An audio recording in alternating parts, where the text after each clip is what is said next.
Some bad examples of resumes. So cluttered look, a poor layout, keyword stuffing, and of course, some people write resumes which are more than one page. So here is a rule of thumb. If you have less than 10 years experience, your resume should be only one page long.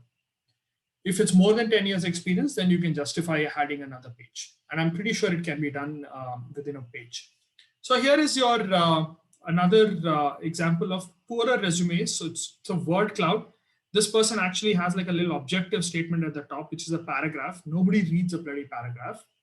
Then you have professional experience. And again, too much. It's like a word. It's just overwhelming when you look at this, right? So please don't do that. Don't make it a cluttered look. Keep it simple, neat, clear, crisp. Also, I want to talk about the language used in resumes for bullet points. I just want to illustrate the difference between a simple point and a more effective point. So you can talk about, in my past role, I led the team to increase revenue by 20%. Or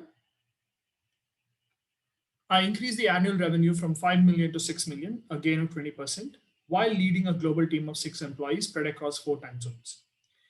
You can see the source of this article. Essentially what the point number 2 is saying, it's slightly longer, but it's conveying the actual absolute numbers if you have done something impressive. Also, it's conveying that you have global experience because you've mentioned time zones and you've got leadership experience.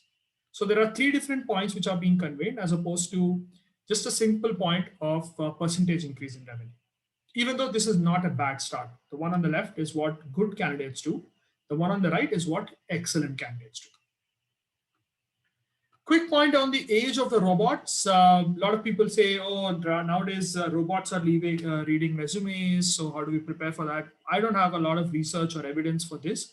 But basically, the bottom line is, even if robots are reading it, I think the fundamental principles don't really change. Apparently, according to some research, around 80% of optimizers for robots really saw no improvement. And we'll share the study link later.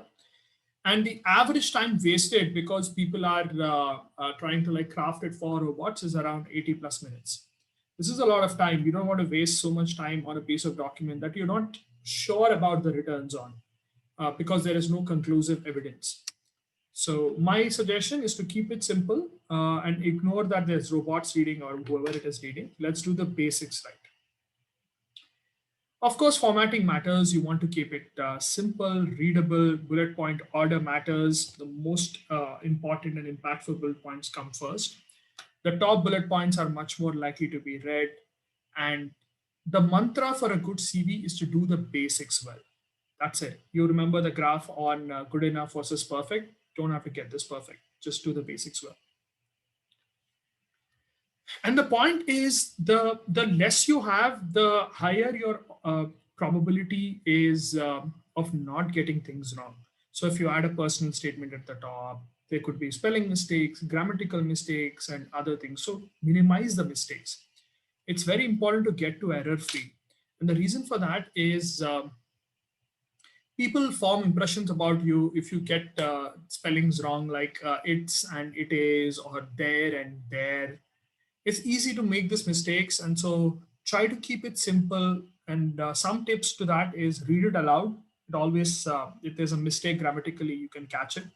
Read bottom to top because you've made so many versions of it that you read top to bottom. Give it at least 24 hours for a review. So don't review the same day, wait 24 hours so you'll catch new mistakes. And another technique is print the CV or the resume and then cross each word out if you think it's correct. That way you will force yourself to catch the error. Okay, so here is a technique that I'd love to share with you. We call this the peak performance approach only. Basically, in a CV, what you need to do is you need to ignore everything except your peak performances. So the best show where you've done like a phenomenal job, just put those, because that's where it'll all be 5-star points on your CV. It'll be like, boom, impactful, impactful, impactful, impactful. You don't want to dilute your CV. So forget about being comprehensive about your experiences. Nobody has the patience there to read like all your 10 bullet points. I've just shown you that the average recruiter spends 6 seconds only. please do not describe your responsibilities. So there are people who write fourth bullet point, which says, I was responsible for conducting a webinar, responsible for organizing. JDs are the most boring documents on the planet.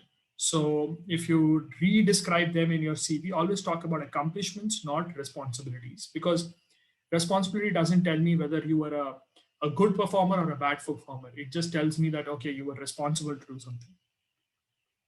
Focus on achievements that were performance peaks for you. And that's why 10 years into one page is possible, because it's very difficult to have like multiple Everests in 1 decade. Stop writing new bullet points when your enthusiasm about your accomplishment dips. If you are not excited about it, trust me, the other person might not be.